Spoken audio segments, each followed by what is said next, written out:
Causó muerte de enfermera localizada sin vida en el hospital materno infantil. El consumo de fentanilo, revelan las autoridades. Roba joven ladrón un comercio de Valle de Puebla con peculiar modo de operación. Se disfraza de mujer. Regresan a las aulas empleados de CECITE. Desembolsa gobierno recurso para el pago. Se manifiestan maestros jubilados por falta de pago. Responde el gobierno del estado que son parte de un grupo político. Es un grupo que es disidente y que obviamente no vamos a permitir que se falte a la verdad o que se hagan señalamientos falsos. Sigue controversia por ampliación de próxima gubernatura en Baja California de 2 a 5 años. Estamos a favor de que haya menos elecciones. Segundo, que se gaste menos recursos en las elecciones. Insiste precandidato del PAN al gobierno estatal, Óscar Vega Marín, no tener parentesco con el actual primer mandatario de la región, Francisco Vega de la Madrid. El gobernador y yo no somos parientes, pues, o sea, así con claridad, no somos parientes. Buscan solución a la falta de pago a maestros interinos. La autoridad sindical, el Sindicato Nacional de Trabajadores de la Educación y la autoridad educativa para lograr un acuerdo en ese sentido. Llegan más migrantes a Mexicali, señala ayuntamiento de la ciudad. Directamente el municipio, y es importante esto porque el tema de migración es un tema eminentemente de orden federal. Recibe el Hospital General de Mexicali una nueva ambulancia en donativo. Aquí en el hospital son para los traslados, ya sea traslados para estudios, traslados a otras instituciones públicas. Sí. Entregan apoyos diversos a comunidades vulnerables de San Felipe a través de la Asociación Civil Mexicali Zona Azul. Todo esto y más en su noticiero Contacto Nocturno con Francisco Javier García Villanueva.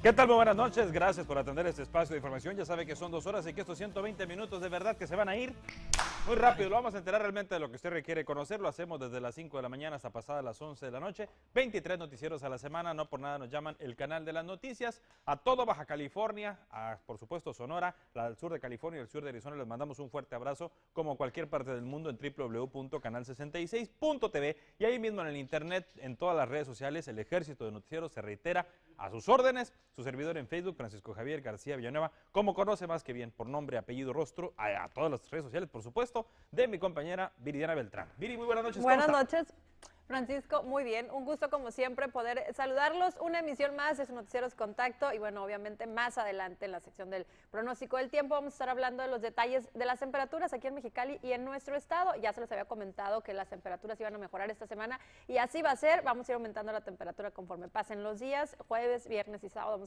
vamos a alcanzar quizás una máxima de 28, entonces pues bueno, buenas noticias para nosotros los cachanillas. Dios quiera para allá librarnos de tanta cosa Sí. en la garganta, ¿verdad? Tantas afectaciones. Alfonso López Trediña, que ya también próximamente va a estrenar su página de Facebook. ¿Ya la tenemos? No. Al ratito, ¿va? Eso es el compromiso del compañero. Muy bien, compañero.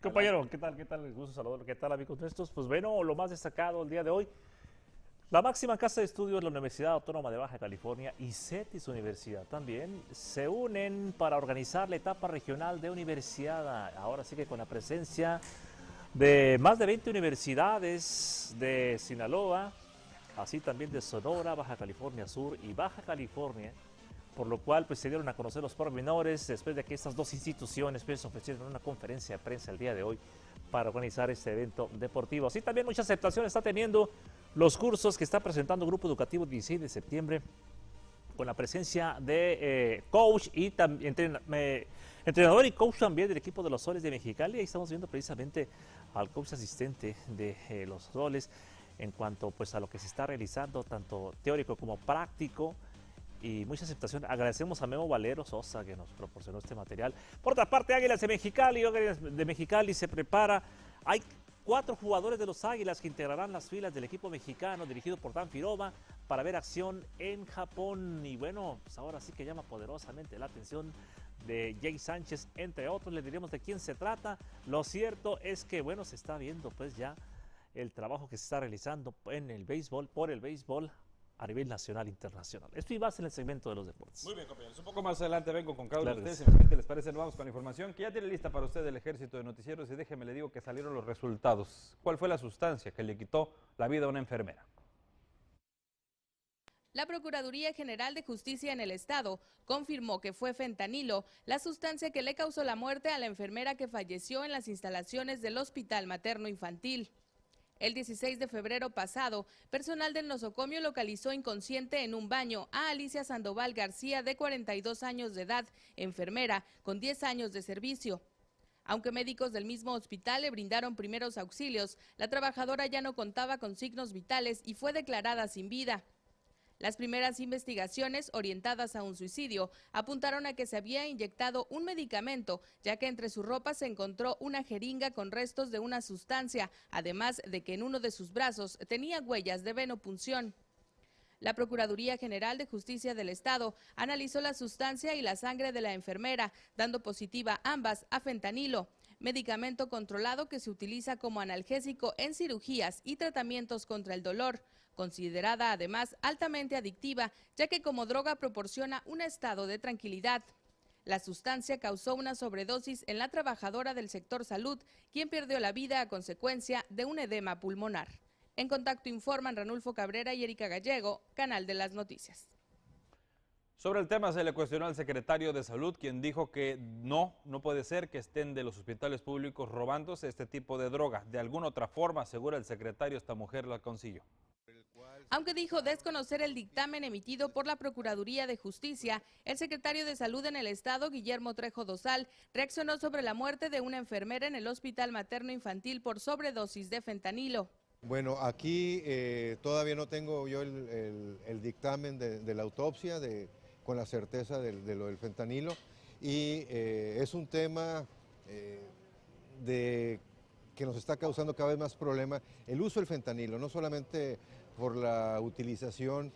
Los quirófanos es un lugar donde puedes fácilmente utilizarlo o adquirirlo. No sabemos, no tenemos certeza de que se lo estén robando en especial, ¿no? Pero tenemos que tener cuidado.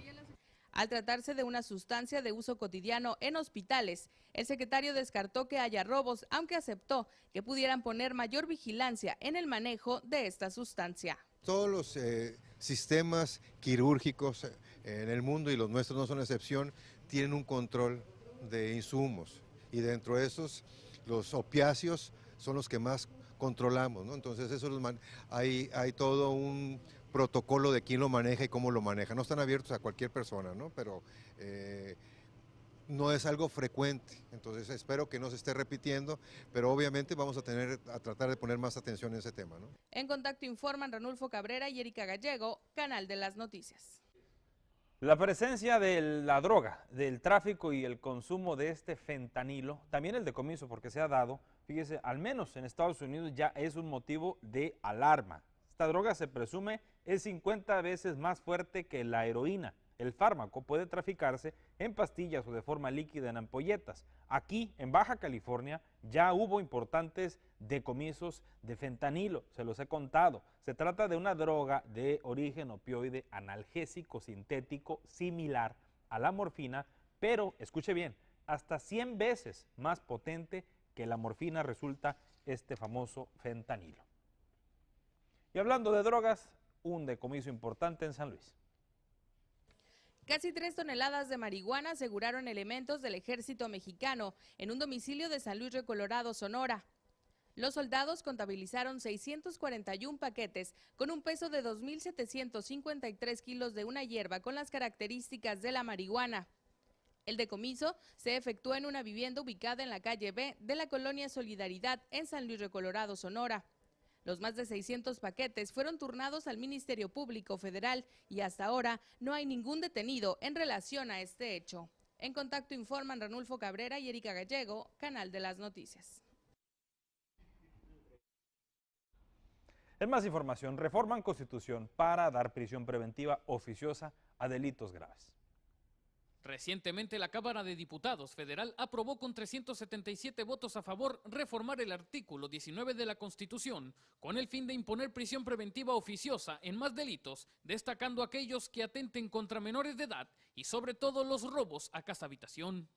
La legisladora de Morena y también aspirante a la alcaldía de Mexicali, Marina del Pilar Ávila, informó que con esta decisión ahora será más fácil mantener presos a quienes violenten sexualmente a un menor y aquellos que se determine cometieron un feminicidio. Entre los delitos que ahora se catalogarán como graves se encuentran el abuso o violencia sexual contra menores, uso de programas sociales con fines electorales, robo de transporte, desaparición forzada, robo de combustible, corrupción, robo a casa habitación, feminicidio y posesión de armas de fuego y explosivos. Ninguno de estos delitos alcanzará fianza, por lo que los acusados enfrentarán sus procesos penales tras las rejas en lo que se resuelve su situación legal. La diputada Marina del Pilar subrayó que en el caso de Mexicali y Baja California en general, los feminicidios alcanzan niveles preocupantes y se requería de esta certeza jurídica, más allá de que cualquier homicidio ya alcanzaba prisión preventiva de oficio. En Contacto informan Julio Rodríguez y Joaquín Manuel Gómez, Canal de las Noticias. Fíjese que un joven de 25 años cometió un robo y esto ya se vuelve algo común. Lo que no es común es la manera en la que consiguió cometer este delito, porque fíjese que se soltó el cabello, se vistió de reina y sintió que era bella. Con extensiones de cabello largo y vistiendo prendas femeninas, además de un bolso, un sujeto pretendió lucir como una mujer para robar con violencia una frutería del fraccionamiento Valle de Puebla. Héctor, de 25 años, no solo llegó disfrazado, sino también con un arma de fuego, con la que amenazó a la cajera que le entregó el efectivo de la caja registradora. Cuando el delincuente estaba a punto de retirarse, 2 empleados del negocio lo sometieron y detuvieron para entregarlo a las autoridades municipales. En Contacto informan Ranulfo Cabrera y Erika Gallego, Canal de las Noticias. Ya me corrigió el cachete, dice que se soltó el cabello, se vistió de reina, se puso tacones y sintió que era bella. Y así se fue a cometer el delito. Pero bueno, un joven fue localizado sin vida. Esto en el canal Independencia. Se presume que corresponda a una persona que, sabe usted, se ha estado buscando después de la caída de un auto. Usted recuerda, aquí le contamos hace unas semanas, desgraciadamente pudiera tratarse de este sujeto. Sin embargo, tendrá que ser la autoridad, CEMEFO concretamente, quien dictamine la identidad de este cuerpo. Después de casi 2 semanas de no saber sobre su paradero, a causa de la caída de un vehículo al canal Independencia en el Valle de Mexicali, este lunes fue localizado un cuerpo que posiblemente corresponda a uno de los jóvenes involucrados en dicho accidente. Fue poco antes de las 5 de la tarde, cuando se reportó el hallazgo de un cadáver flotando cerca de la compuerta en el canal Independencia, justo al norte de la gasolinera del Ejido Monterrey, jurisdicción de Bataques. Autoridades locales precisaron que se trataba de un joven de aproximadamente 25 años, el cual vestía chamarra negra, camiseta verde y un pantalón de mezclilla oscuro. Bomberos, agentes municipales y ministeriales se movilizaron a la escena para trabajar en ella y precisar la identidad de la víctima. Hasta este momento, se presume puede tratarse del joven que faltaba por aparecer tras la caída de un vehículo Hyundai de color rojo con placas de Onapafa, que hace 2 domingos cayó al canal a causa de circular a una excesiva velocidad. En aquel instante 2 personas sobrevivieron y una más murió, faltando por encontrarse otros 2, entre ellos el conductor. Un día después apareció uno de los extraviados y se estableció la posibilidad de que esta última persona sea quien faltaba por aparecer tras aquel terrible incidente. En Contacto informan Julio Rodríguez y Joaquín Manuel Gómez, Canal de las Noticias. ¿Y cuál es el punto medio? Lo hemos platicado de ya son 3 semanas que ha evolucionado esta investigación de mi compañera Rosa María Méndez Fierro, porque el tema también ha evolucionado. Primero eran concretos casos de feminicidio a investigar. Después eran pues denuncias y sobre todo una psicosis de gente que decía, mujeres sobre todo, y también un menor, que decían se los quisieron llevar, los quisieron subir, ¿se acuerda? Esta semana el reportaje es el contraste y dónde está el punto medio de, sin volvernos locos, paranoicos, perder la razón, sin llegar a ese extremo, tampoco dejar de decir cada caso de verdad. Cada vez que una muchacha no aparezca, El asunto aquí es que en redes sociales incluso se empieza a desgastar. Y por supuesto también en los medios nos empezamos a desgastar todos con esta emoción de que cada que falta una jovencita, sí puede ser el peor de los casos y es lo que menos nadie desea.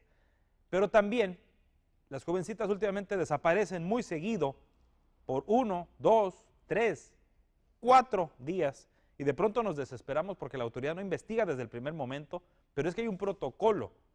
¿Y cuánto porcentaje de estas jovencitas que desaparecen? Como una que apenas ayer en la noche se compartía en redes sociales porque el domingo no había llegado y hoy se sabe que afortunadamente está bien, que se enojó con la abuela y que por eso se fue y apagó su Facebook y que nunca le pasó nada malo.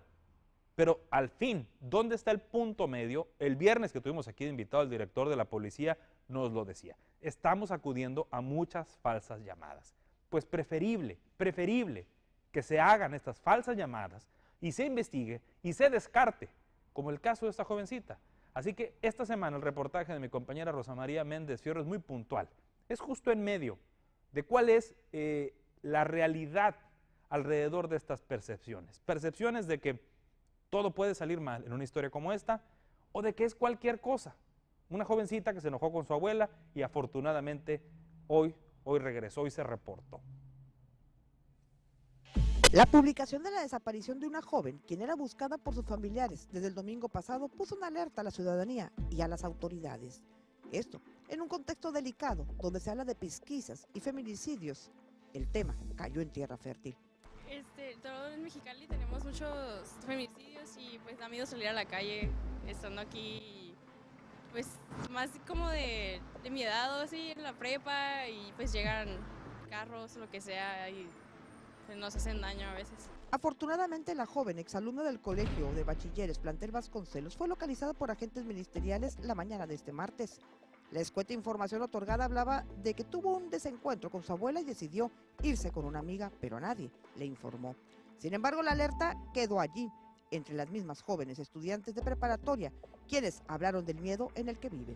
Igual, nunca salí sola, porque yo ya no salgo sola, porque en serio sí da mucho miedo, porque ya he vivido como que pues me están siguiendo o algo así. Y de su forma de protegerse. Pues sí, yo creo que todas las personas tenemos que tomar nuestras precauciones, ya cuando salimos de la escuela o cuando vamos a un lugar, el estar juntos y pues siempre estar como que en contacto con nuestros papás. Nicolás Higuera, jefe del Departamento de Apoyo Educativo del Colegio de Bachilleres, comentó que algunos padres desafortunadamente dejan la responsabilidad de la educación y los conocimientos de los hijos en los profesores. La falta de límites y de repente la falta de comunicación que existe con los papás por el mismo contexto socioeconómico en el que viven, ¿no? En el que los dos padres trabajan, en el que regularmente son padres ausentes y también desafortunadamente el que tenemos familias disfuncionales, ¿no? Esa situación es la que de repente nos complica un poquito más. Urgió a que haya una mayor comunicación entre las familias para evitar este tipo de desencuentros. Desafortunadamente es algo muy común que se da en el área de media superior, prácticamente en todos los subsistemas, que los padres de familia consideran que sus hijos ya son grandes y tenemos la ausencia de padres de familia en los planteles. Se refirió asimismo a la problemática de los jóvenes estudiantes que ellos atienden en el colegio de bachilleres. Es una etapa del desarrollo humano, ¿no? En la que los muchachos están creciendo, tomando decisiones y por su falta de experiencia la toma de decisiones no es la correcta. Como parte del desarrollo del ser humano, todos pasamos por la etapa en la que tenemos la idea de ser más independientes y eso pues nos lleva a tomar decisiones que a lo mejor no son las adecuadas y en esa independencia es el alejarnos un poquito de la comunicación con los padres de familia.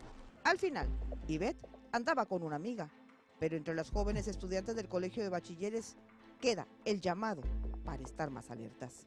Digo que sí se tienen que cuidar mucho más porque en serio sí está muy peligroso. Y pues se me hace muy triste que tengamos que estarnos cuidando cuando deberíamos estar pues disfrutando. Y sí, no tener que estarnos escondiendo. En Contacto Informa, Marlon Montañez y Rosa María Méndez, Canal de las Noticias. Continúa la controversia en las declaraciones dadas por diversos actores políticos, y es que esta gobernatura que ya hace 5 años se legisló para que fuera de 2 años, y esto para empatar las elecciones federales, ahora sí, a punto de arrancar la campaña, le mueven en el Tribunal de Justicia Electoral. Hay señalamientos de irregularidad, hay señalamientos muy severos y siguen las reacciones. Se va a ir hasta la Suprema Corte de Justicia. En la Suprema Corte se va a resolver conforme a jurisprudencia o también le van a dar palo. Esto y más se lo cuento con detalle al regresar. En el mundo, déjeme le platico, Trump y Kim Jong-un ya están en Vietnam para la segunda cumbre. Los presidentes de Estados Unidos y Corea del Norte se encuentran allá en Vietnam para celebrar su segunda cumbre bilateral. El primero en arribar a la capital vietnamita fue Kim Jong-un, quien descendió hoy por la mañana de su tren especial en el que viajó desde Corea del Sur. Horas después, Donald Trump aterrizó a bordo del Air Force One tras un vuelo de más de 20 horas que incluyó 2 paradas de repostaje en el Reino Unido y en Qatar. Trump y Kim, que ya celebraron en junio, usted recuerda del año pasado, una histórica primera cumbre, se verán de nuevo durante 2 días para hablar, entre otras cosas, de la posible desnuclearización de la península de Corea. La agenda de Trump en Vietnam comenzará miércoles con varias reuniones con las autoridades vietnamitas. Su cumbre con Kim arrancará a la última hora de la tarde con una cena de trabajo privada con el líder norcoreano. Es probable que ambas partes presionen para ir más allá de los vagos compromisos que ya acordaron en Singapur para trabajar hacia la completa desnuclearización de la península de Corea. Que con todo lo criticable que pueda tener Trump, este encuentro, ya el segundo, pues sí le está dando bastante credibilidad internacional y diplomática, aunque parezca la cosa más absurda, de verdad, pues sí, viene a ser histórica esta segunda reunión. Al parecer, pues entre locos la gente sí se entiende, ¿verdad? Pero bueno, más información como esta de lo que pasa en el mundo, en el país, en la región, en la ciudad, de Noticieros Contacto y por supuesto cada hora por Canal 66, el canal de las noticias. Y en más información en contexto mundial le platico, Jorge Ramos llegó a Estados Unidos y reta a Maduro a publicar la entrevista. El periodista de Univisión, Jorge Ramos, que estuvo retenido el lunes junto con su equipo más de 2 horas en el Palacio Presidencial en Venezuela, dijo a su llegada a Miami que lo que pasó es una clara muestra de la naturaleza dictatorial de Nicolás Maduro y le pidió que tenga los pantalones de emitir la entrevista que le robó, porque le quitó el material, por supuesto, le quitó el equipo. Si esto nos lo hacen a nosotros, dice, imagínate lo que le hacen a los periodistas y a los ciudadanos venezolanos, subrayó el mexicano Jorge Ramos a su llegada al Aeropuerto Internacional de Miami, donde lo esperaba un numeroso grupo de periodistas. Ramos regresó con el equipo que llevó a Venezuela para entrevistar a Maduro, incluidos 2 periodistas venezolanos. Los periodistas estuvieron retenidos por 2 horas y media y los agentes de seguridad les confiscaron los equipos y los teléfonos celulares. También les robaron los 17 minutos de entrevista que llevaban grabados. Ese es el problema, dijo Ramos en el aeropuerto. La entrevista, las preguntas que no le gustaron a Nicolás Maduro fueron el problema por lo cual lo retuvieron. De no haber sido un personaje tan conocido, Jorge Ramos, si bien mexicano, periodista de medios estadounidenses, quién sabe si lo hubieran soltado, quién sabe si hubiera sobrevivido. El hecho es que pues contó cómo se vive frente a un dictador que, a pesar de que actúa como un dictador, pues le faltó incluso para eso, también un poco más de locura, un poco más de enfermedad mental como la que evidentemente padece, pues para aniquilarlo, para desaparecerlo, para que ya no hubiera Jorge Ramos ni su equipo de trabajo. Peligra, por supuesto, todavía pues la vida no solo del periodista mexicano, sino también, más aún, él mismo lo dice, de los periodistas venezolanos, los que regresaron con él y los que aún permanecen en ese país, que está muy claro, no se les permite hacer periodismo, no se les permite hacer preguntas incómodas, que de eso precisamente trata y versa el hacer periodismo, preguntar lo que no está claro, lo que está oculto, lo que está en tenebras, sacarlo a la luz. Esa es la tarea del periodista, y el periodista mexicano Jorge Ramos arriesgó la vida junto con un equipo por buscar hacerlo con Nicolás Maduro, y bueno, a cambio les roban todo el equipo, celulares y propiamente el material y claro, tiempo de su vida que seguramente en los primeros minutos empezaron a imaginar lo peor cada uno de los que ahí estaban. Más información de lo que pasa en el mundo, en el país, en la región, en la ciudad, Noticieros Contacto y cada hora por Canal 66, el canal de las noticias.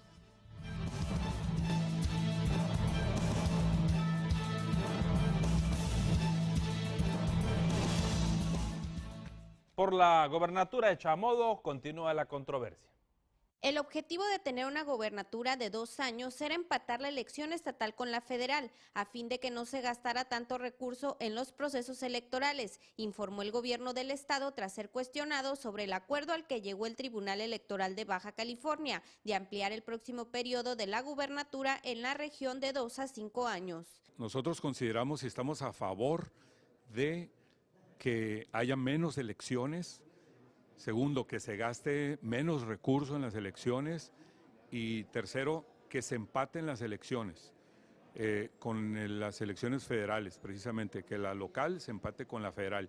Y ese objetivo se estaba logrando con la reforma que se aprobó en la legislatura pasada de 2 años. Obviamente hay que estar muy atentos, hay que esperar la resolución del Tribunal Superior en este sentido, que tendrá que recibir las impugnaciones tanto de partidos políticos como de particulares que sientan afectados sus derechos con la decisión que tomó el tribunal el domingo, que curiosamente pues fue en domingo, en la noche y coincidentemente en el momento en que todo el mundo estaba muy atento a una premiación, a la premiación de los Óscares y bueno, se da esta situación coincidentemente, entonces nos llama mucho la atención.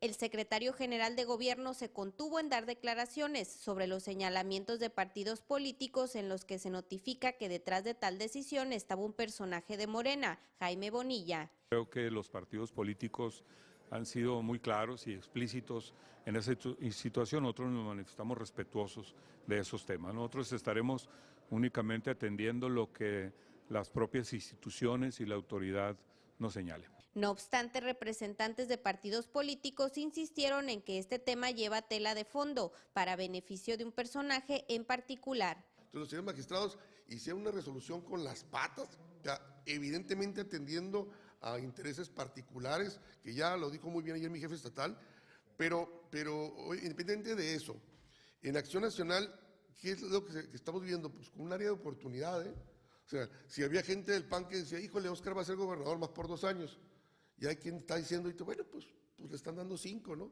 Porque vamos a ganar, o sea, indudablemente vamos a ganar. Entonces, estamos haciendo lo que tenemos que hacer, insisto, para hacerlo, y esto, pues, lejos de quitar, desanimar, mira, que no, o sea, bueno, es así, o sea, así la quieren, entonces será por 5 años el triunfo de Óscar Vega.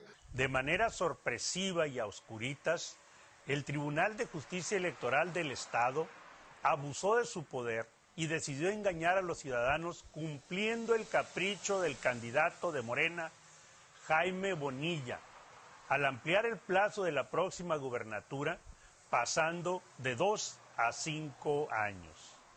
Jaime Bonilla lo intentó en el Congreso de Baja California, no lo logró, insistió por todos los medios. Hoy, para desgracia de los bajacalifornianos, encontró a 2 cómplices dentro del Tribunal de Justicia Electoral y aprobaron su capricho. Si alguien tenía alguna duda del influyentismo, del poder corruptor y la ambición desmedida de Bonilla y sus zampones, con la determinación del Tribunal Electoral se comprueba y queda claro. En Contacto informan Cristian Ibarra y Maite López, Canal de las Noticias. Pues ahí sigue la polémica. El precandidato del PAN a la gobernatura en Baja California dijo estar preparado para 2 o para 5. Nosotros estamos haciendo una campaña para ganar la elección el 2 de junio, independientemente si el plazo es 2, 5 o 10 años. Eso no es lo importante de lo que sucedió el domingo. Lo que es importante es que advertimos que hay un tribunal electoral que parece estar actuando no apegados a procesos transparentes y claros. Sesionar en domingo, en la noche, atropelladamente. La preocupación es esa. El tribunal electoral va a tener que actuar muchas ocasiones en muchos temas a lo largo de la campaña. Y si los actores, como lo han declarado ya 3 o 4 partidos, no están claros en que se esté trabajando en ese tribunal con transparencia y equidad, esa sí es una mala noticia para Baja California. Yo me parece que lo que exijo es que tengamos claridad en el trabajo de las autoridades electorales. El plazo de gobierno, que nos echen el que sea, nosotros vamos a ganar la elección, no importa eso. Por cierto, en rueda de prensa, el precandidato habló de que no es familiar del gobernador Kiko Vega, a pesar de que se apellida Vega Marín. El precandidato del PAN a la gubernatura de Baja California, Óscar Vega Marín, aclaró a la población que no tiene ningún parentesco con el actual gobernador del estado y que su campaña la basará en recuperar la confianza de los ciudadanos. El gobernador y yo no somos parientes, pues, o sea, así con claridad, no somos parientes. Mi objetivo, mi compromiso, mi trabajo va a ser para que los bajacalifornianos voten por Óscar Vega Marín en la expectativa de un gobierno exitoso, sensible, sencillo y austero a partir del 1 de noviembre. Llamó a los simpatizantes de personajes que han decidido dejar las filas del PAN a sumarse al proyecto para ganar las elecciones del 2 de junio. Yo espero que todos los bajacalifornianos y todos los amigos de Baja California, como lo fue el presidente Calderón cuando nos apoyó en una estrategia de recuperar la seguridad en este estado, apoyen este proyecto. Expresó los motivos por los cuales se separó de la actual administración estatal. Ahora, yo sí quisiera aclarar, yo no fui despedido de este gobierno, yo tomé la decisión de dejar la responsabilidad inicial a la que se me había convocado porque consideré que podía resolver de mejor manera fuera del gobierno las aspiraciones que yo tenía para trabajar por Baja California. No advertía un escenario para hacerlo dentro de este gobierno, en las condiciones en las que se me invitó originalmente. Óscar Vega Marín, quien se suma al Partido Acción Nacional en 1983, dijo que no sería la primera vez que el PAN logre el triunfo en situaciones adversas. Hace 6 años yo coordiné la campaña y también empezamos con 15 a 20 puntos atrás e implementamos diversas estrategias que nos llevaron a ganar esa campaña. Ahora me toca estar del otro lado de la mesa como candidato, pero también conozco de organizar campañas. Óscar Vega Marín asistió como invitado de la Asociación de Periodistas de Mexicali. En Contacto informan Israel González y Ana Julia Contreras, Canal de las Noticias. El analista económico Roberto Valero Berrospe habla también de esta ampliación de 2 a 5 años por la gobernatura. El asunto de una gobernatura de 2 o de 5 años no está en los cambios que quieren hacer ahorita. Está en la planeación económica que se haga. ¿Sí? En 2 años no estamos pidiendo que cambien el Estado, pero en 2 años sientan las bases para un cambio en el rumbo económico.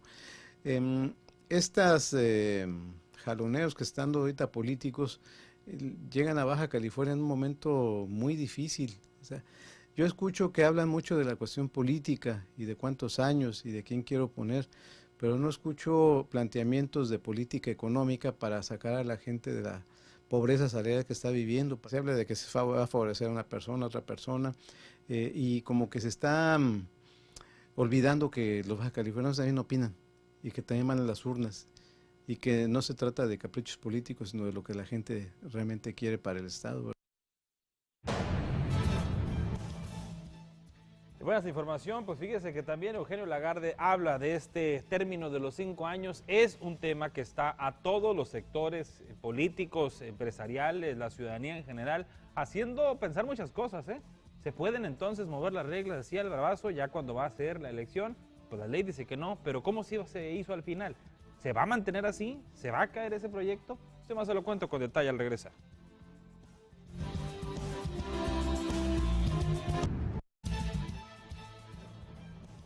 En más información le cuento, tren con 183 pasajeros queda varado en la nieve por casi 2 días. Este tren de la compañía Amtrak comenzó el martes su regreso a Seattle tras permanecer cerca de 36 horas en mitad de su recorrido y con 183 pasajeros a bordo, después de que el domingo pasado chocase con un árbol caído en la vía cerca de la localidad de Oak Ridge en Oregon, Estados Unidos. Y bueno, una de las pasajeras comentó en su perfil de Facebook que estaban agotados del infierno vivido durante el día y medio en el que estuvieron atrapados en este tren en un paraje lleno de nieve.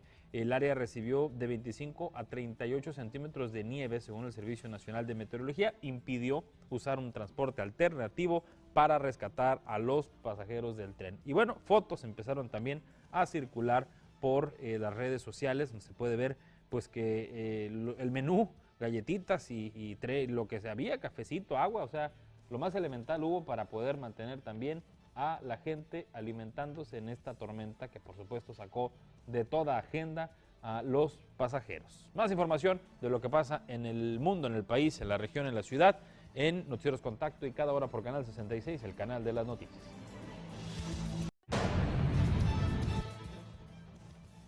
Y en más información, déjeme contarle de lo que está pasando en el país. En el país, precisamente, le cuento que el Bronco sigue dando de qué hablar.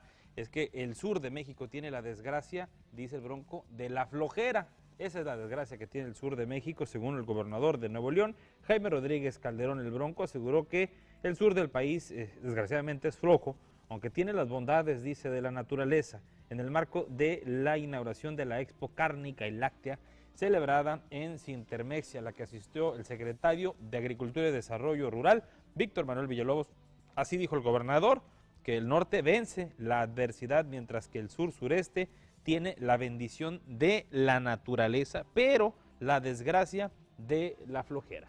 Hace rato que no se aventaba una puntada de estas, ¿verdad, el Bronco? Pero bueno, ahí está, reactivando esa capacidad de hacer polémica, de producir memes al mayoreo. Y bueno, más información, ya lo sabe, de lo que pase en el mundo, en el país, en la región, en la ciudad, en Noticieros Contacto y cada hora por Canal 66, el canal de las noticias.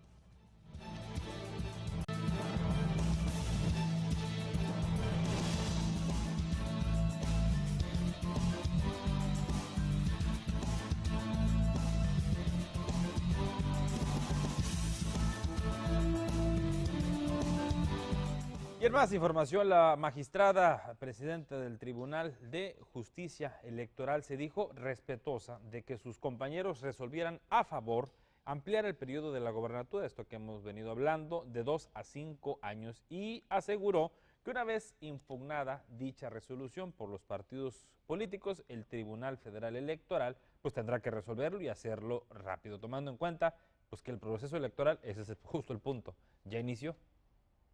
Hasta el momento no hay ninguna impugnación por parte de los partidos políticos en relación a la resolución del Tribunal de Justicia Electoral para modificar el periodo de 2 a 5 años de la próxima gubernatura en el estado. Sin embargo, se espera lo hagan en los próximos días ante el órgano local y a su vez sea remitido al Tribunal Federal, quienes seguramente deberán resolver rápido, aseguró la magistrada presidente del Tribunal de Justicia Electoral en Baja California. Son 4 días los que se tienen para impugnar y la obligación que tiene el tribunal es en forma inmediata dar aviso a Sala Superior de que se presentó el recurso y tenemos que hacer una serie de trámites, entre ellos fijar una cédula en los estrados del tribunal y en 24 horas tenemos que estar enviando a Sala.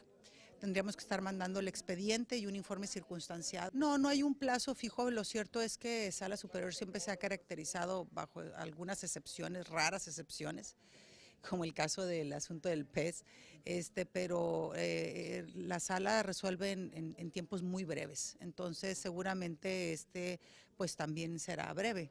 Por otro lado, cabe recordar que la magistrada Elba Regina Jiménez fue la única que votó en contra de ampliar el periodo de la gubernatura y ante esta situación opinó.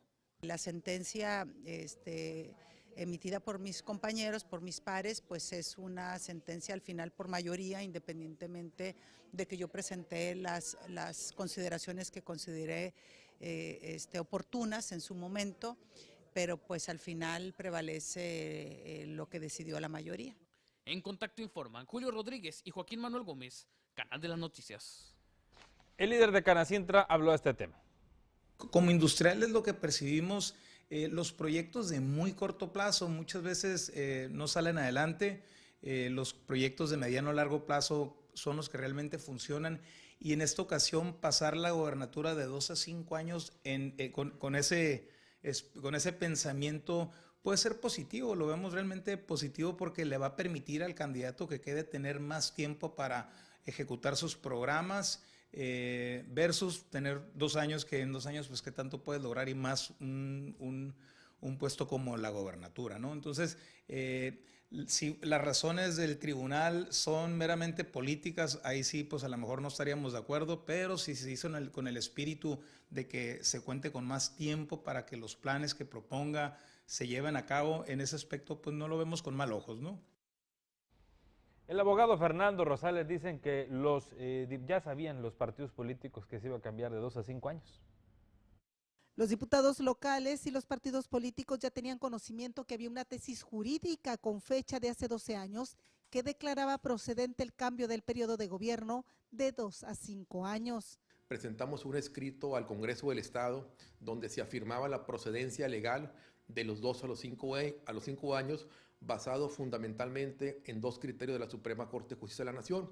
Y esos criterios de la Suprema Corte de Justicia de la Nación son del 2007. De tal manera que hace más o menos cerca de 12 años, los que conocemos las leyes y los partidos políticos ya tenían conocimiento de esta situación. El abogado Fernando Rosales dijo que los diputados y los partidos no pueden decirse sorprendidos en un tema que se les planteó el año pasado. De las tesis en contradicción ya sabían, porque nosotros le presentamos un escrito a todos los diputados el 22 de noviembre y el 23 de noviembre pues le entregamos ese mismo escrito a todos los diputados, a los 25 diputados, tenían conocimiento de esto el 23 de noviembre, del escrito. De tal manera que todavía no se emitía la resolución en el Tribunal Estatal Electoral cuando ellos ya tenían conocimiento del escrito que se firmó por 12 colegios de abogados en el Estado y para ellos. Mencionó que el cambio en el periodo de gobierno no cambia las reglas de la elección y tampoco afecta el periodo electoral. No viene a contravenir de ninguna manera lo ya regulado por criterio de la Suprema Corte, no se cambian las reglas de la elección principalmente, la Suprema Corte establece la temporalidad que se pueden hacer estas modificaciones y así sucedió en el caso concreto. Yo considero que los ciudadanos de Baja California tendrán la oportunidad de elegir al próximo gobernador por 5 años del partido político que sea de su decisión fundamental. En Contacto informan Israel González y Ana Julia Contreras, Canal de las Noticias. Y en más información por la ruta electoral, se le cuestionó al alcalde cuándo es la ley la que le dirá que deje el cargo, que deje de ser alcalde para convertirse pues en el candidato para buscar esa segunda oportunidad de ser alcalde precisamente. Bueno, yo lo he venido comentando en términos de que la circunstancia de la función que vengo desarrollando al frente del 22 Ayuntamiento de Mexicali estará siempre ligada en términos de ley. La ley electoral que establece tiempos y momentos para esa circunstancia habla de finales del mes de marzo, principios de abril. Evidentemente que seremos irrestrictamente respetuosos de los tiempos electorales, de lo que sean las vedas electorales y demás. Hoy por hoy sigo concentrado en esta responsabilidad que me dieron los mexicalenses de trabajar día a día sin descanso. Así lo he hecho 26 meses y así voy a seguir haciéndolo. Y hoy apareció en un puente una lonota, una pancarta grande que se alcanzaba a leer con mucha claridad, en la que decía, colocada en un puente peatonal a las afueras de un centro comercial, donde se leía la frase, como usted alcanza a leer ahí desde lejos, ¿verdad? Plebiscito sí, fuera Constellation Brands. En color negro de fondo y letras amarillas, como usted aprecia, los automovilistas pudieron darse cuenta de esta manta que estaba en López Mateos. Cabe decir que pues esta instancia es el Instituto Estatal Electoral la que a la fecha sigue analizando llevar o no el plebiscito, que básicamente pone en duda la instalación para que la gente votara en el próximo proceso electoral un sí o un no a que se instale la empresa cervecera Constellation Brands, plebiscito que promueve un grupo de resistencia ciudadana que está pues en contra, como usted lo sabe, de que la compañía opere en la capital de Baja California.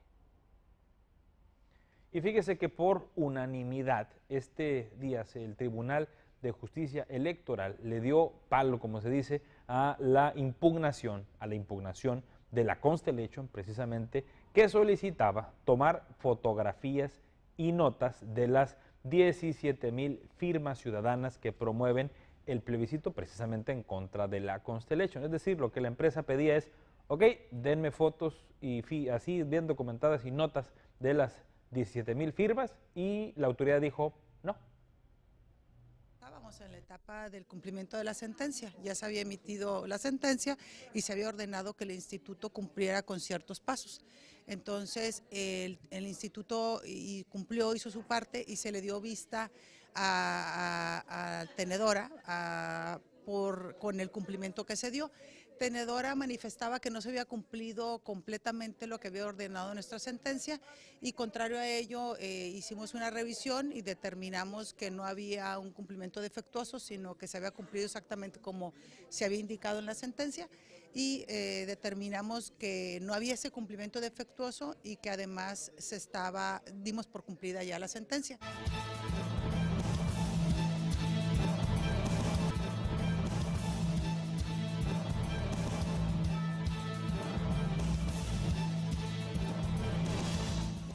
En más información le comento, se manifiestan maestros jubilados a las afueras del Poder Ejecutivo exigiendo pago inmediato de salario.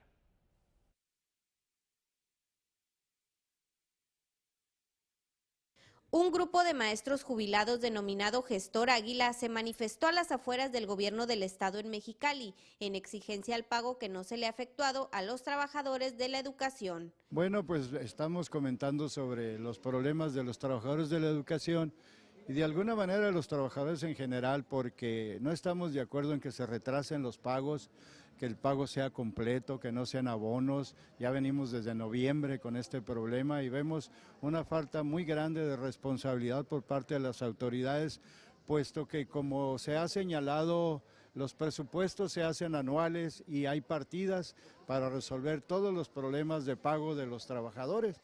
Asimismo, el entrevistado lanzó un llamado a las autoridades, pues notificó ya hay presupuestos aprobados y no se explican el por qué no han registrado sus salarios. Pues que lo resuelva de fondo, ¿verdad? Sabemos que, repito, hay presupuestos aprobados cada principio de año, cada fin de año se aprueba lo del siguiente año lectivo y deberíamos todos los trabajadores, no solo los trabajadores de la educación, tener en tiempo y forma nuestros salarios sin ningún problema. Los movimientos, todos los nuestros son pacíficos, no vamos a tomar absolutamente nada. Lo que nosotros queremos es llamar la atención del gobierno del estado para que resuelva este problema. Al respecto del tema, el secretario de Gobierno Francisco Rueda Gómez negó que cuenten con recursos asignados para este tema en particular, por lo que argumentó que no se pueden hacer señalamientos que partan de mentiras. Sin embargo, este grupo Gestor Águila es un grupo que es disidente y que obviamente no vamos a permitir que se falte a la verdad o que se hagan señalamientos falsos, que se diga que un recurso federal alrededor de los 4.217 millones que llegaron al Estado, lo cual eso es falso. Recursos que no asignó la Federación para atender el tema de los maestros. Al tiempo, el funcionario estatal ratificó que dicho grupo de maestros jubilados parte de una agenda política, ya que varios de sus integrantes simpatizaron en su momento con un partido político. También vemos entre sus integrantes una agenda política, porque forman parte de este grupo, inclusive de manera evidente, personas que ellos mismos lo han declarado, que fueron engañados por un partido político al ofrecerles un porcentaje de candidaturas y al no cumplirles, pues obviamente se sienten defraudados, se sienten engañados. Cabe decir que los docentes manifestantes anotaron que su movimiento es pacífico y que no tomarían las instalaciones del Poder Ejecutivo. En Contacto informan Cristian Ibarra y Maite López, Canal de las Noticias. Y un recurso adicional precisamente fue desembolsado por el gobierno estatal para poder dar también solución, así como lo decía ayer la titular de Cobach, pero también para CECITE. Sí, con mucha preocupación hemos visto que no solamente en materia educativa, recordemos que el año pasado tuvimos una situación muy compleja por la falta de asignación de recursos para la educación por parte del gobierno federal. Afortunadamente se logró obtener 1.300 millones de pesos adicionales gracias a la gestión del gobernador del estado con el gobierno de la República. Sin embargo, vemos con mucha preocupación el recorte en este 2019 de varias partidas, no solamente las educativas, sino también, por poner un ejemplo, las que son del Fondo de Atención a Migrantes, o las que van destinadas a organizaciones de la sociedad civil. El día de ayer el gobernador, de manera solidaria, asignó recursos extraordinarios del Estado para que esta situación pudiera atenderse y no se vieran afectados los jóvenes. Y en más, el gobierno del estado también está haciendo mesas para dialogar con sindicatos de trabajadores de la educación por la falta de pago que reconocen tienen con los interinos. Ya se dio una comunicación entre la autoridad sindical, entre el Sindicato Nacional de Trabajadores de la Educación y la autoridad educativa para lograr un acuerdo en ese sentido. Y bueno, hay una serie de compromisos que se irán atendiendo en la medida de la viabilidad presupuestal. Sin embargo, quiero señalar a algunos maestros, particularmente del grupo Gestor Águila, que hoy han expresado una preocupación. Nosotros la respetamos, sin embargo, no podemos estar de acuerdo con señalamientos que falten a la verdad y que se hagan señalamientos falsos. Es un grupo disidente de la dirigencia sindical, de tal manera que, bueno, ellos tendrán que arreglar sus problemas intersindicales y nosotros atenderlos como cualquier otro grupo de la sociedad. Y en otro orden de ideas, mire, mucho hay que legislar todavía para contrarrestar esta falta de equidad de género que en la sociedad prevalece. También mucho tenemos que hablar en casa y educar a nuestras hijas, a nuestros hijos, porque hay gente que, fíjese, hasta se queja, que dicen, hombre, ¿cómo insisten con la equidad? Sí, nomás que estamos hablando de una civilización de más de, ¿qué le gusta esta era moderna? Después de Cristo, 2000 años, que nomás por contar los últimos 2000, pero se puede ir usted miles atrás, no ha habido esta equidad de género, ha habido una violencia constante en muchas formas de violencia que hay, del hombre contra la mujer. Por eso se habla tanto de esto y se tiene que seguir hablando de esto y tristemente se tiene que legislar. Y digo tristemente porque de haber una cultura y una educación, pues no tendría que haber ley. Por ley se tienen que asignar las posiciones políticas para que las candidatas sean en igual número de posibilidades frente a los candidatos, ¿verdad? Pero esto es por ley. ¿Por qué es por ley? ¿Por qué se tiene que legislar? Pues porque no hay cultura, porque no hay la educación. Y ahorita, pues a la ley, a la fuerza, tendrán que hacerse los cambios, se tiene mucho que legislar para también, por ejemplo, tipificar la violencia política, que es una, le digo, de las infinidades de tipos de violencia que aquí documentamos día a día. ¿De qué han sido los reportajes estas 3 últimas semanas? Varias ópticas de la violencia de género, del hombre contra la mujer. Y no falta quien diga, pero es que la mujer también violenta al hombre en una mínima proporción de tiempo y espacio, porque por miles de años, ha sido el hombre el que ha violentado a la mujer de todas las formas que se les ha ocurrido. Y todavía ahorita buscan la retórica hasta para defenderse, para decir, oye, pues es que ya se habla mucho de esto, y se tendrá que hablar más, y se tendrá que legislar, hasta que ojalá un día nuestras generaciones siguientes, nuestros hijos, nietos, bisnietos, tataranietos y tataranietas, ya no necesiten una ley, sino por lógica, sentido común, por humanidad, sepan que somos con todo y para todo, deben de haber las equidades. Iba a decir iguales, pero es que no es que seamos iguales, evidentemente somos diferentes, pero una cosa es que fisiológicamente y en cualquier otro aspecto podamos ser diferentes, pero otra cosa es tomar esos pretextos de diferencias para no ser equitativos. Aquí la equidad y la igualdad ante la ley es la que se debe de fomentar. Hoy se dio un paso importante en ese sentido. Con el fin de coordinar esfuerzos para implementar acciones encaminadas a promover la participación de las mujeres en espacios de toma de decisiones en el ámbito público y fortalecer la paridad política, fue instalado el Observatorio de Participación Política de la Mujer. A pesar de este logro, la directora del Instituto de la Mujer en Baja California, Mónica Bedoya, aseguró que aún hay un gran reto legislativo para incluir la violencia política en el Código Penal del Estado. El tema es que ya está en la ley de acceso de las mujeres a una vida libre de violencia, pero en otros estados, para ser más efectivo, sí aparece en el Código Penal y sí aparece también en la ley electoral local. Entonces esos son los pendientes. Incluso hay estados en los que tienen la Constitución, ¿eh?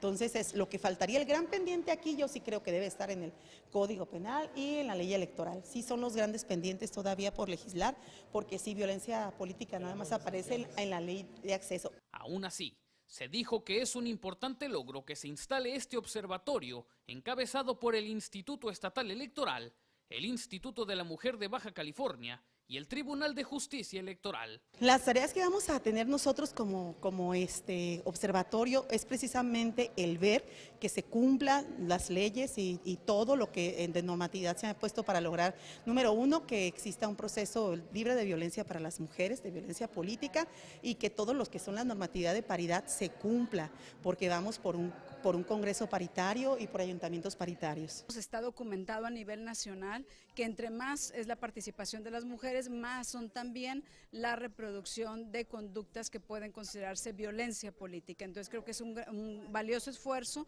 para este proceso en el que ya estamos. Además de las diversas instituciones que vigilarán y establecerán una agenda al respecto, también estuvieron presentes grupos civiles que consideran aún hay simulación en el tema de la participación de la mujer en el ámbito político. Todavía hay mucha simulación. Los partidos políticos todavía son los grandes simuladores de la democracia paritaria. Si se está acatando los reglamentos y criterios y lineamientos de paridad y el 50 y 50% de la cuota, hoy se hace con tirabuzones, y en lo que ven un resquicio legal ahí, rápido le sacan la vuelta, ¿no?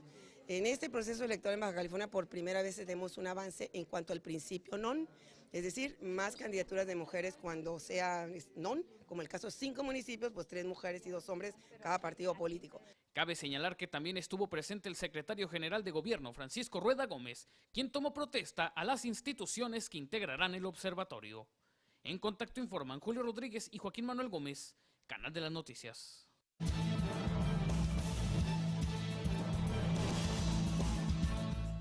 En más información, la asociación civil denominada Mexicali Zona Azul, les mandamos un abrazo a nuestros amigos, pues cumplieron su promesa, fueron a San Felipe a entregar ayuda humanitaria.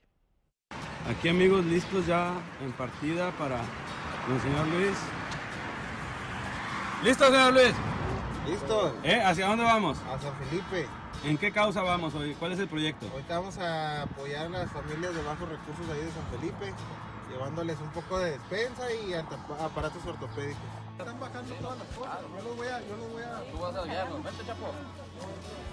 Esto lo va a tomar forma, ahí está mismo.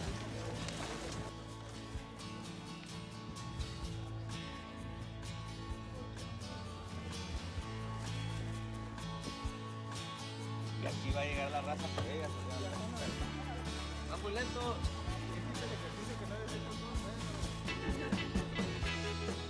Les mando a saludar al licenciado Fernando Cavada de Mexicali, el jefe del doctor Trejo de la Secretaría de Salud del Estado. Contentos de apoyar, entusiasmados de tener gente como ustedes apoyando este tipo de causas y pues muy agradecidos y siempre disponibles a sus órdenes, ¿no? No, gracias. Y pues ahorita recordarles que estamos trabajando en conjuntos, Cadena de Favores, Fundación SOS, amigos de Vico y Mexicali Zona Azul. Ahorita traemos varios proyectos ahí para que también nos apoyen.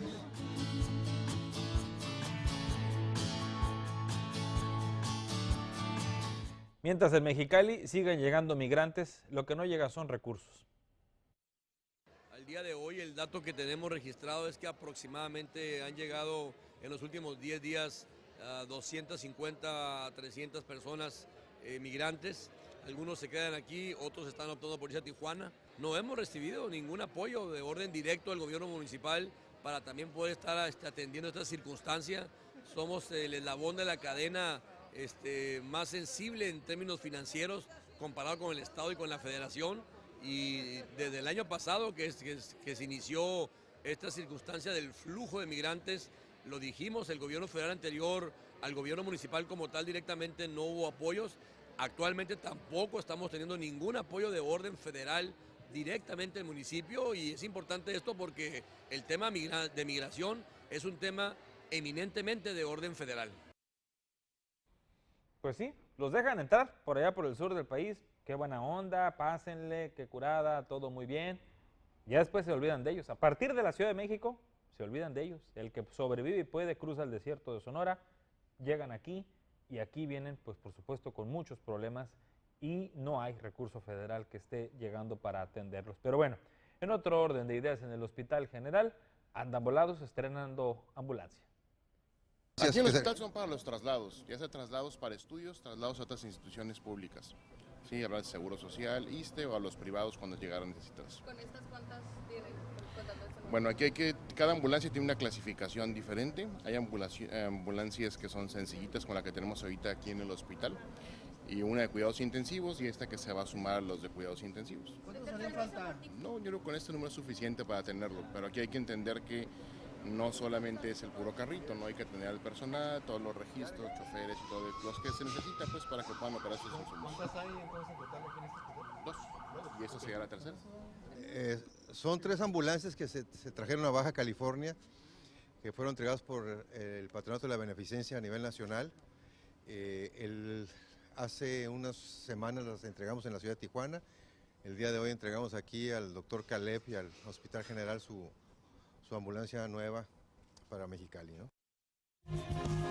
Io sono il figlio della mia mamma.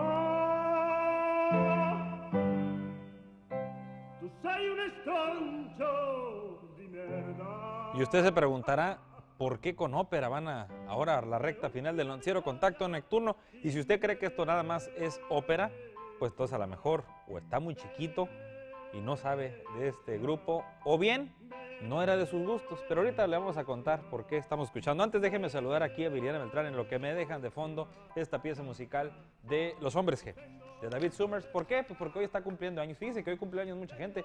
Cumple años, fíjate, Viridiana, María Victoria, la cantante y actriz, Nacho Cano, de Mecano, David Summers, de Los Hombres G, y Natalia Lafourcade, que yo soy muy fan. Pero acá hubo democracia de este lado del estudio y ya dijeron David Summers. Votación. ¿Pero qué dice la gente? La votación ante todo. Oye, pues bueno, sí, gracias a la gente que se comunicó el día de hoy a las líneas de Canal 66 y dice, bueno, el PAN, dice, ya violó el sufragio electivo no reelección, dice el señor Raúl Ibarra. Saludos para Viridiana. ¿A quién le importa el clima? Dice, con esta belleza, dice el señor Jorge Ramírez. Válgame Dios. No lo había leído, muchas gracias. Está mejor que así lo lea, porque luego no lo lee y se pone roja y entonces uno finalmente se queda con la duda, con la angustia. La bolita que me sube y me baja de Garibaldi, entonces... Saludos para todos. ¿Quién le dijo eso? Pues el otro día llegó una llamada y luego me da pena. Saludos para todos los del programa, en especial... No lo entendí. No, es que por eso es que no te lo expliqué bien, porque me dio pena. Ah, muy bien. Saludos para todos los del programa, en especial para Viri, Rebequita y Francisco, dice el señor Ramiro Pérez. Rebequita dice, ¿eh? Así dice el diminutivo. Rebequita, o sea, ya con cariñito y todo, Rebeca. Ah, muy bien. Dice, se le solicita al ayuntamiento acudir a la calle Alicante y Cádiz, en Colonia Esperanza, ya que hay un picadero y se mete mucho drogadicto. Han prendido fuego y a los lados viven personas mayores. ¿Alicante qué número? Alicante y Cádiz, en Colonia Esperanza, no tiene el número. Se solicita que pase la policía, dice la señora María. Saludos para Joel, Ricardo Sánchez por haber obtenido el primer lugar en el concurso estatal de la clase de educación física y representar a Baja California en Mazatlán, dice, de sus compañeros del trabajo. Un saludo muy especial para Joel Ricardo Sánchez. Es que luego Rebeca parece que escribe con los pies. Felicidades, Rebequita. Sí, Rebequita, perdón. Adelante, Rebequita. Deberían de mandar a todas las chamaquitas al cuartel para que las castiguen, para que entiendan que no es un juego, dice la señora María. Se solicita al ayuntamiento que pongan señales para la noche, ya que está muy oscuro por la vialidad Río Nuevo en el entronque, donde va el carril de la Sentry, y luego dice acá que para subir el otro carril, ya ves que se hace como una Y. Sí. Ok, ahí dice que hace falta señalamientos porque ha habido varios accidentes y pues dice que hace falta como iluminación. Dice, por favor, dice el señor Gutiérrez. Atención ahí a, ¿quién será? Pues a la área de administración urbana, ¿no? Señalamiento. Dice, la trata de blanca está muy fuerte en Mexicali. Yo soy taxista desde hace muchos años y no me he dado cuenta de todas esas escenas y la venta de marihuana que no desaparece. ¿No dice me el he dado señor cuenta o yo me he dado Darío cuenta? Robles. ¿Qué puede comentar usted sobre la propuesta de Obrador que cualquier aspirante podría entrar a cualquier carrera sin necesidad de hacer examen, por ejemplo a medicina? Dice la señora Guadalupe. Y deje usted, ya no van a reprobar, nadie va a reprobar. Saludos para Viridiana, dice que la quiero mucho, todos los días la veo. Hoy se mira muy guapa, dice Julio. Muchas gracias, Julio, te mando, mira, un besote. También dice el señor Oscar Vega Marín, como gobernador del estado, va a dejar en quiebra, como lo hizo en la educación, dice el señor Humberto Siqueiros. Y fíjate, otra llamada también referente a el apoyo para poner señalizaciones en la división esta misma de la Sentry, pero ahora dice del señor José, otro nombre por acá, pero es exactamente en la misma zona, ahí para subir en zona centro, ya que está muy oscuro, dice, y han estado a punto de ocasionar accidentes. Saludos para Viridiana de parte del señor Jesús Castañeda. Ya sabemos que lo de Jorge Ramos fue un montaje, ya lo mencionaron en las redes sociales, dice el señor Carlos Rodríguez, que también se comunicó aquí en las llamadas con Rebequita, que hizo el favor de anotarlas. Francisco. Está muy fácil, el que puede demostrar que fue montaje, porque ya traen esa polémica, he visto en las redes, pero bueno, les digo, no sé por qué traen animadversión, pero veo que traen una animadversión muy dura con el periodista Jorge Ramos, pero ¿de neta le vamos a creer a Nicolás Maduro y a las redes sociales? Me preocupa, sinceramente lo respeto. Mire, le mando un saludo por acá a nuestro buen amigo Mario, con quien le dedicamos un buen al debate aquí, porque estaba aferrado de que por qué opiné yo de esa forma. Me dice, ¿ustedes por qué se ataca a Nicolás Maduro y defiende al periodista Jorge Ramos? Por algo muy sencillo, ¿sabe qué? Porque preguntar no puede ser un delito. Preguntar no puede ser una razón para que te encierren, para que te roben el equipo periodístico o para que te desaparezcan o para que te maten. Preguntar, disculpe usted, pero es derecho no exclusivo de los periodistas, también de usted como ciudadano. El día que los periodistas no nos permitan preguntar, olvídese que los que no se dedican a esto profesionalmente lo puedan hacer. ¿Usted quiere vivir sin preguntar? Yo no. Como ciudadano se lo digo, no como periodista. Como ciudadano yo quiero que pregunte. Que usted pregunte, que yo pregunte, que aquí todos preguntemos. Y que finalmente busquemos la verdad, que es algo difícil de encontrar, pero que sí la busquemos. No que por default y por ley, y porque Maduro diga, o porque ningún presidente de ninguna parte del mundo, mucho menos nuestro país México, diga que es malo preguntar. Que ya con preguntar se peca. Eso viene de otras épocas en México, En México no se podía preguntar, porque al que preguntaba lo desaparecía. Y entonces es México uno de los países más peligrosos, según yo el segundo, en el mundo para ejercer el periodismo. Pero esto que pasó en Venezuela, que ahorita traen esta polémica de que si fue falso o no, le decía yo, discutí un buen rato con Mario, porque Mario, tiene usted todo el derecho a opinar lo que quiera, pero ¿sabe qué? Está muy fácil. Si Nicolás Maduro tiene la razón, de verdad me sorprende que alguien piense, pero vamos a suponer y a darnos la oportunidad de que Nicolás Maduro tenga la razón. ¿Sabe qué? Que saque la grabación. Que la muestre, si se la quedó, que la muestre, la grabación de la entrevista, si lo atacó, si lo hizo sentir incómodo, si lo humilló, si lo que sea que le ha hecho, si lo provocó, porque ahora dicen las redes sociales que lo fue a provocar. Oiga, discúlpeme, pero ninguna pregunta debe ser lo suficientemente provocadora como para que te retengan ahí 2-3 horas encerrado y te quiten el equipo. Aguas con defender más al mejor dictador que con atacar al peor periodista. Aguas porque ahí, en medio está usted como ciudadano. Y si no podemos ni preguntar, la cosa más incómoda, molesta de lo que se nos ocurra a usted y a mí, entonces, si no pueden preguntar los periodistas, aguas porque no podemos preguntar nada. Así es. Muchísimas gracias, Francisco. Gracias a usted. Muy buenas noches. Gracias por acompañarnos en este contacto nocturno. Y bueno, hoy cumpleaños, le digo, mucha gente. La Furcade, David Somers, Nacho Cano y María Victoria. A todos feliz cumpleaños y por supuesto también para usted quédese con un poquito de este grupo rock and rollero de los 80s que muchos crecimos con él. Gracias, adiós. È un filo di Troia in Veneto.